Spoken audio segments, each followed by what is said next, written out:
Vous parliez du boulevard Sébastopol avec ses lanières au milieu. J'avais pas pensé à cette problématique du fait que c'était bombé et que, en fait, effectivement, les égouts et les caniveaux sont sur les côtés initiaux, pas au milieu. La rue de Rivoli, c'est pareil. J'ai cru revivre le sketch de Raymond DeVos, hein. La place avec le plaisir d'essence. Vous savez, le gars qui rentre là-dedans et qui peut plus en sortir parce qu'il y a que d'essence interdit. Il m'est arrivé exactement la même chose. Je suis arrivé face au Louvre dans une rue perpendiculaire.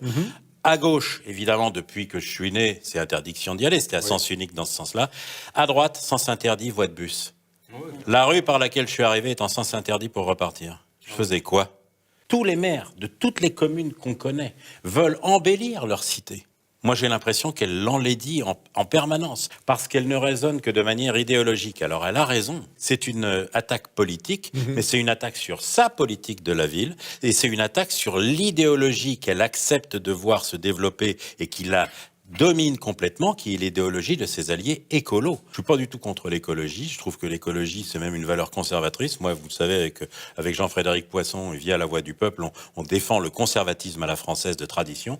Et là, très franchement, c'est du grand n'importe quoi. Alors, c'est vraiment très faible comme défense, hein, dire que c'est une attaque politique de la droite et de l'extrême droite. Encore une fois, c'est la technique de victimisation chère à cette gauche qui n'a rien d'autre que son idéologie à proposer. Et quand ça marche pas, qu'est-ce qu'elle fait? Elle dit que c'est les autres les méchants. C'est pas ma faute, c'est pas moi, c'est les gens qui se comportent mal. C'est pas moi, c'est la droite, c'est l'extrême droite.